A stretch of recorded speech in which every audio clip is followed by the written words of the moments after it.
Assalamualaikum warahmatullahi wabarakatuh. Halo semua, kembali lagi di channel Raider Manhwa.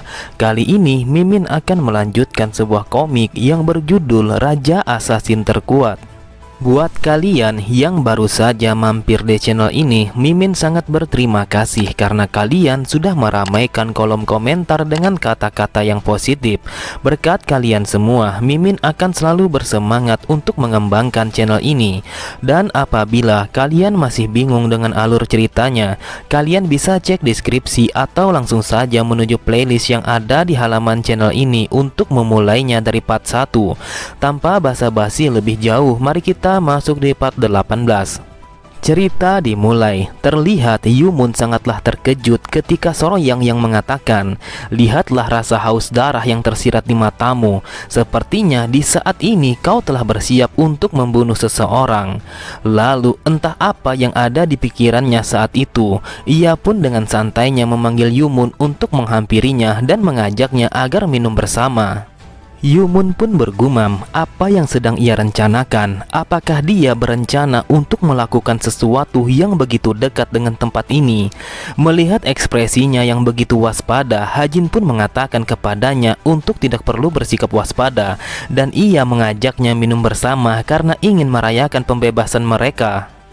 Meski Yumun menerima tawaran itu, ia berpikir dengan sangat keras. Akhir-akhir ini aku selalu terganggu mendengar suaranya. Apakah ini bermula saat dia menyela percakapanku ketika aku bersama Soyosim? Sejak saat itu semua rencanaku telah gagal. Tetapi aku tidak perlu khawatir karena ini hanya masalah waktu. Jika saatnya tiba, aku pun akan memangsanya seperti seekor tikus. Yumun pun mencoba bertanya untuk apa dia memanggilnya. "Jika kau ingin berbicara, maka bicaralah dengan cepat." Dengan santainya Hajin berkata, "Aku tidak ada alasan tertentu untuk memanggilmu. Akan tetapi aku hanya ingin bertanya, apakah kau akan terus berencana untuk menciptakan keributan lainnya? Apa alasannya kau bertahan hidup dengan cara yang seperti itu?" Mendengar pertanyaan dari Soroyang, terlihat Yumun hanya tertawa. Ia pun berkata, "Ini adalah pertanyaan yang bodoh. Bukankah sudah sangat jelas kalau kita bertujuh sudah ditakdirkan suatu saat nanti kalau kita harus bertarung? Ini terjadi karena kita telah melangkah ke dalam lingkaran kultus demonik sebagai murid dari sang raja. Seharusnya kau sudah mengetahui bahwa pertarungan kematian kita telah dimulai sejak saat itu." Lalu Hajin berkata, "Aku paham kalau hanya untuk bertarung. Namun kenapa kau mencoba untuk membunuhku? Aku memanggilmu ke sini bukan untuk memperpanjang percakapan kita, tetapi aku hanya ingin mendengar alasan itu keluar langsung dari mulutmu, meski itu hanya satu kali." Yumun pun menjelaskan, "Ketika kau melihat keluarga kekaisaran, mungkin saja kau akan mengerti. Di sana ada takdir dari para pangeran yang tidak memiliki kesempatan untuk menjadi kaisar selanjutnya. Dalam banyak kasus lebih mudah bagi mereka untuk mati. Kita tidak ada bedanya dengan mereka. Kalau kita tidak ingin menjalani hidup yang mengerikan itu, maka kita harus bangkit secepat mungkin, bahkan jika itu harus membunuh saudara-saudara kita." Hajin kembali bertanya dengan mengatakan, "Apakah kau takut? Apakah kau benar-benar ingin mendapatkan kedudukan itu? Atau apakah kau hanya tidak ingin mati di tangan salah satu dari ketujuh murid sang raja?" Setelah melihat Yumun yang merasa kesal dan beranjak pergi, Hajin kembali berkata, "Apa yang aku katakan ini adalah hal yang tulus. Aku sama sekali tidak ada niatan untuk menjalani kehidupan ini dengan adanya pertempuran. Tetapi aku masih bertanya-tanya, apakah kau masih berencana untuk menyerangku lagi?" Terlihat Yumun sangatlah marah. Ia berkata, "Kalau memang iya, maka apa yang akan kau lakukan?" Hajin pun menjawabnya, "Jika kau ingin menyerangku lagi, maka percayalah apa yang kau rencanakan sudah pasti semua itu tidak akan pernah berjalan sesuai dengan apa yang kau inginkan. Jadi apa jawaban pastimu?" Terlihat Yumun pun langsung menggunakan aura demoniknya sehingga guci minuman yang tergeletak di tanah seketika itu juga menjadi retak. Ia berkata, "Aku akan mengatakan yang sebenarnya karena sebuah kebohongan tidak akan ada gunanya. Dengarkan aku baik-baik. Suatu hari nanti aku pastikan akan membunuhmu." Namun belum sempat ia melanjutkan kata-katanya, tiba-tiba saja ia sangat terkejut ketika melihat sebuah cahaya yang begitu terang telah terpancar di belakangnya. Ternyata di saat itu juga sebuah ledakan yang begitu dahsyat telah menghancurkan sebagian dari hutan itu. Kemudian setelah berhasil menghindari ledakan itu, ia berkata, "Apa yang kau lakukan? Aku tidak akan terjebak untuk yang kedua kalinya hanya dengan serangan dadakan itu." Hajin pun berkata, "Bukannya kau sudah mengatakan suatu hari nanti kau akan membunuhku? Apakah kau tidak berpikir setelah aku mendengarnya dari mulutmu, aku akan membiarkanmu untuk pergi begitu saja? Daripada menunggu suatu hari nanti, lebih baik aku langsung membunuhmu di saat ini juga." Di sisi yang lain, Gogo bergumam, "Apa kalian telah memilih jalan yang seperti itu dan tidak mengikuti sebuah petunjuk yang aku berikan? Keributan yang seperti ini sebenarnya tidak akan menggoyahkan kekuatan kultus demonik, dan juga aku pun tidak bisa memprediksi bagaimana Tuan Muda ketiga akan bergerak." Kemudian ia mendengar bahwa pintu ruangannya telah diketuk oleh seseorang dari arah luar. Ternyata orang itu adalah salah satu dari pasukannya. Ia datang untuk memberikan sebuah laporan kalau Tuan Muda ketiga dan juga Tuan Muda keempat telah bertarung sampai mati. Mendengar laporan itu, ia berkata, "Aku tidak menyangka bagaimana bisa mereka bertarung secepat ini. Bukankah mereka sudah berjanji untuk tidak melakukan pertempuran itu lagi?"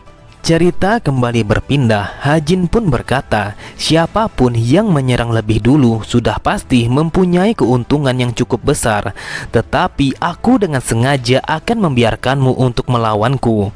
Namun kau memiliki persiapan yang cukup lambat dan memakan banyak waktu. Jika itu adalah orang lain setelah mendapatkan serangan dadakan, sudah pasti dia tidak akan memiliki sebuah mental untuk meresponnya." Terlihat Yumun yang telah merubah bentuk tubuhnya. Ia memiliki kuku yang panjang dan juga kulit yang bersisik layaknya seekor ular yang berbisa. Dengan tatapan mata yang tajam, Yumun berkata, "Soryang, apakah kau telah meremehkanku? Asal kau tahu, dengan membiarkanku untuk bersiap melakukan ini adalah sebuah kesalahan yang fatal. Aku akan membunuhmu di saat ini juga."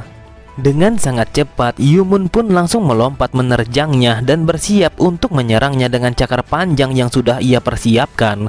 Namun bukannya menghindari serangan itu, akan tetapi Hajin pun langsung menggunakan tinjuannya untuk menghalau serangan itu, sehingga menimbulkan gelombang energi demonik yang begitu dahsyat akibat pertempuran yang mereka lakukan.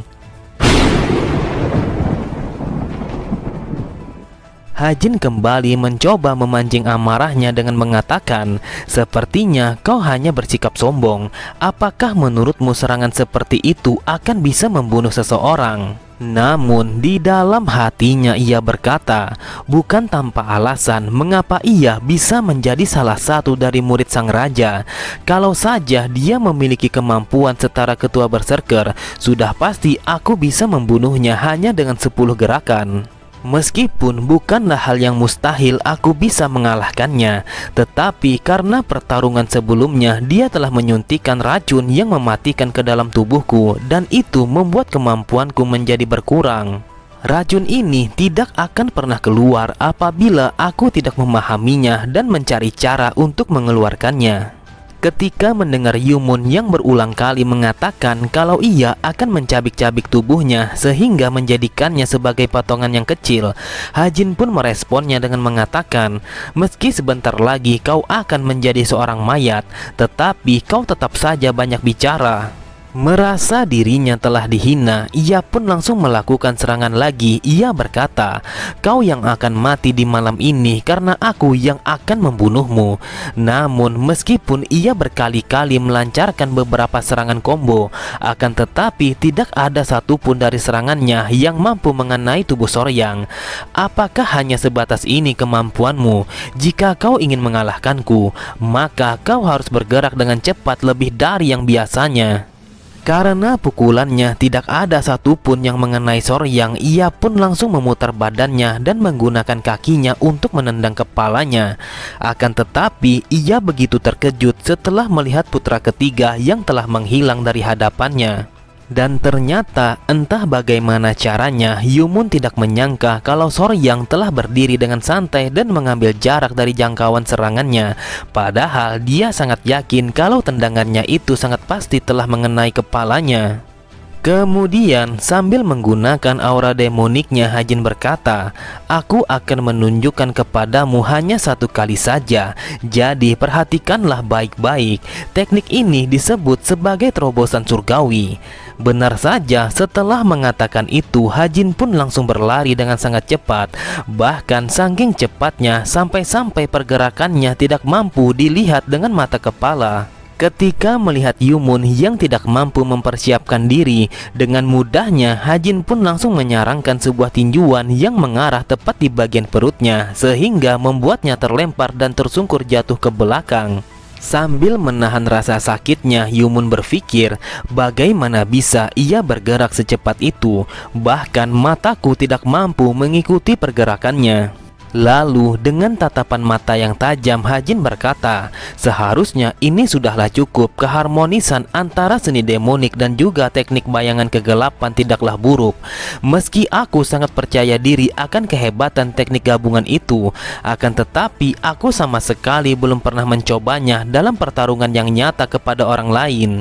Terlihat Yumun sangatlah marah karena lagi-lagi ia diremehkan dan dihina oleh Soryang tepat di depan matanya. Seketika itu juga ia langsung menyerang balik. Namun masih dengan mudahnya Hajin mampu menghindari serangan dadakan itu. Sudah aku katakan berulang kali, apapun yang kau lakukan tidak akan ada gunanya. Kau tidak akan bisa mencapaiku hanya dengan serangan yang seperti ini. Bukankah kau sudah mengetahuinya ketika melihat teknik yang aku gunakan? Jadi seharusnya kau menyerah saja. Namun di sisi yang lain terlihat Yumun yang tertawa terbahak-bahak karena ia merasa kalau Soryang telah masuk ke dalam perangkapnya. Sejak dari kecil kau selalu saja bersikap sama, tetapi asal kau tahu di hari ini tidak akan ada bagimu untuk jalan kembali. Karena kesombongan dan keangkuhanmu, kau selalu saja memandang ke bawah sampai-sampai kau sama sekali tidak pernah melihat ke atas. Hajin pun berpikir apa yang ia maksud dengan melihat ke atas, apa yang sudah ia rencanakan. Benar saja, sebuah gumpalan racun yang begitu besar telah mengambang di atas kepalanya. Sambil tertawa Yumun mengatakan, kau tidak akan bisa melarikan diri. Ini adalah teknik tertinggi dari semua teknik sang Raja Ular. Kau jangan pernah berpikir kalau dirimu akan mampu untuk menghindarinya dengan menggunakan teknik kaki cepatmu itu. Seketika itu juga gumpalan racun yang begitu banyak telah menyebar dan menghantam kepada Hajin. Ia kembali berkata, racunnya akan segera masuk ke dalam tubuhmu melalui sebuah luka yang aku berikan di waktu itu.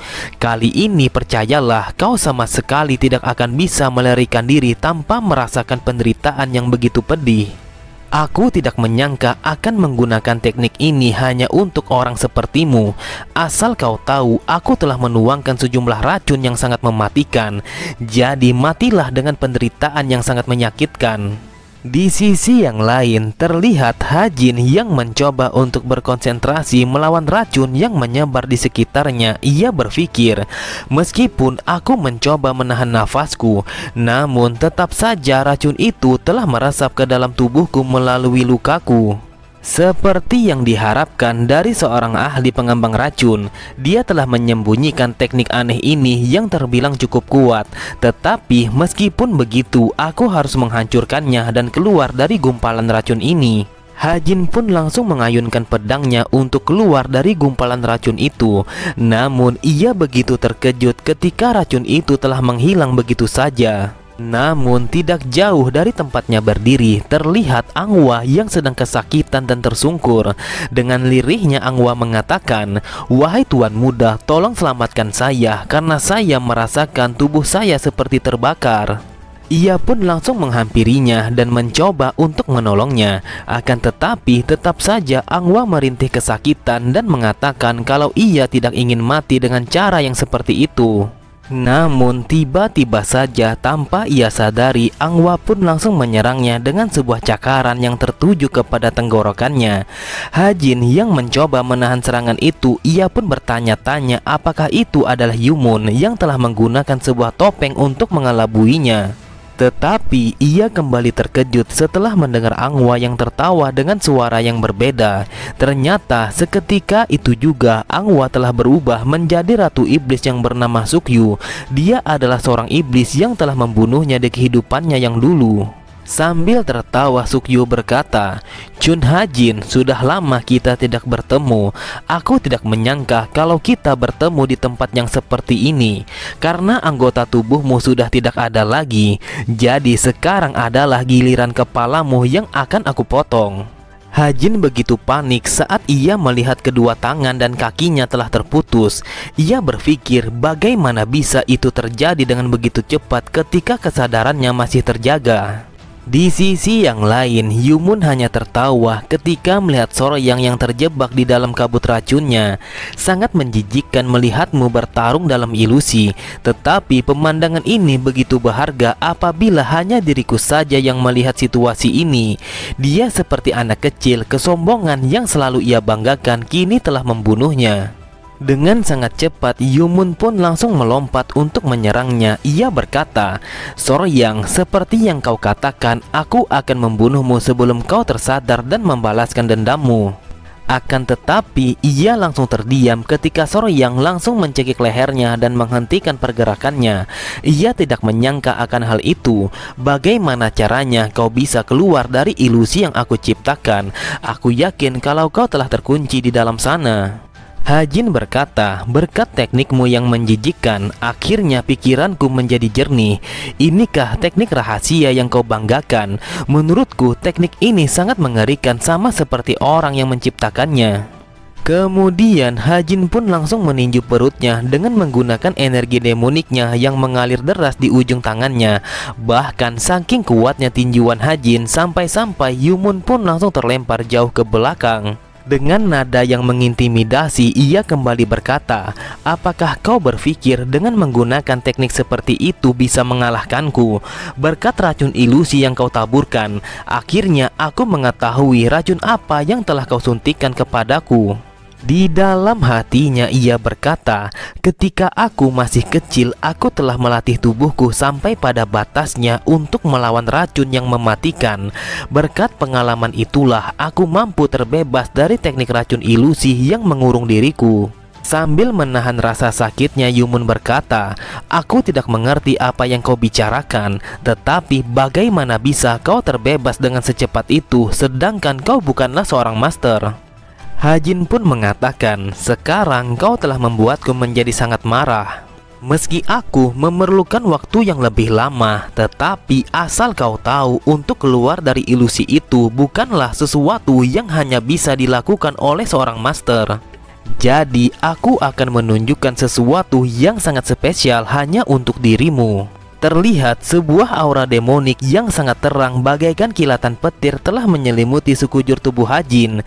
Ini adalah pengembangan total dari seni demonik bayangan kegelapan yang disebut sebagai payung hantu. Itu adalah transformasi dari 6 alam bagian pertama, badai kehancuran dari 6 alam angin neraka. Seketika itu juga sebuah badai aura demonik telah menyebar dan menghantam tubuh Yumun. Bahkan ia hanya terdiam meski tubuhnya telah terluka akibat badai itu. Ia begitu takjub akan kekuatan yang dipancarkan oleh putra ketiga. Ia bergumam, "Apa yang terjadi? Apakah dia telah mengayunkan pedangnya? Meskipun yang aku lihat dia hanya berdiam diri, namun yang aku rasakan dia telah memotong seluruh tubuhku. Bahkan sebuah pelindung yang aku gunakan telah hancur begitu saja. Apakah ini adalah kekuatannya? Apa yang terjadi? Kenapa dia tidak bergerak? Lantas badai apa yang membuatku menjadi terluka? Tetapi aku harus bergerak mendekatinya agar aku bisa mencabut tenggorokannya dan membunuhnya." Terlihat Yumun pun berusaha sekuat tenaga untuk melakukan serangan karena ia berpikir kalau Soroyang hanya berdiam diri. Akan tetapi dengan menggunakan teknik berpedang pengadilan surgawi, Hajin pun bergerak bagaikan kilat yang menghentikan aliran waktu. Dan di saat itu juga ia pun langsung menebaskan pedangnya tepat mengarah kepada tubuh Yumun.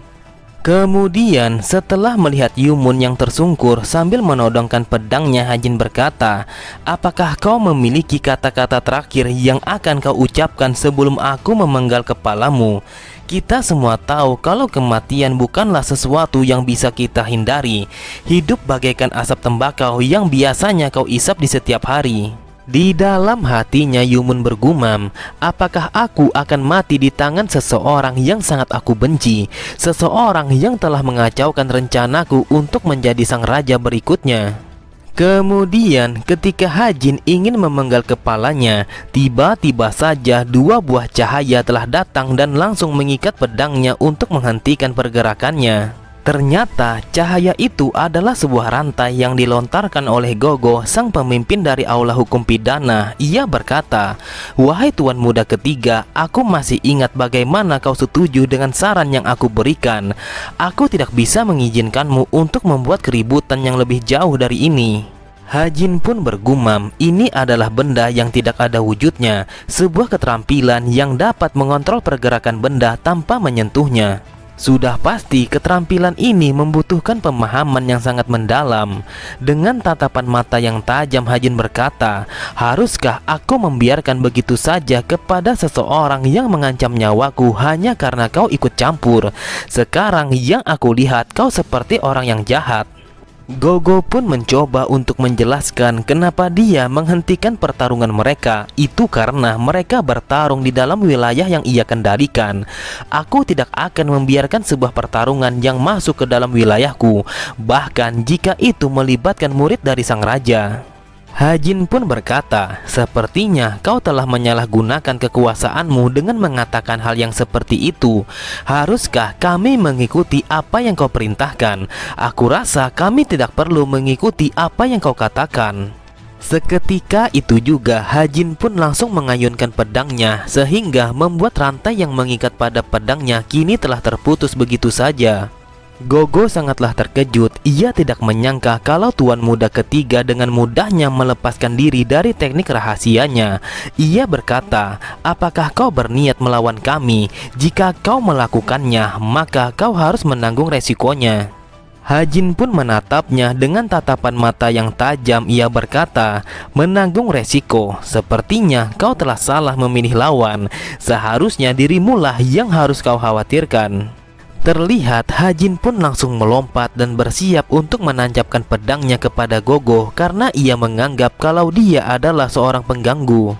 Namun karena Gogo adalah salah satu dari master di dalam kultus demonik, maka ia pun masih dengan mudahnya mengimbangi pergerakan Hajin yang mencoba untuk menyerangnya. Yang aku lihat, dia memiliki pergerakan yang sangat cepat. Dengan menggunakan energi demoniknya yang seperti ini, suatu hari nanti dia akan menjadi master tertinggi. Akan tetapi dalam masalah skill dia masihlah kurang. Terkecuali teknik yang ia gunakan, dia hampir saja setara denganku. Kemudian Hajin pun mengangkat tinggi pedangnya. Lalu ia menggunakan teknik berpedang yang disebut sebagai area tak terbatas.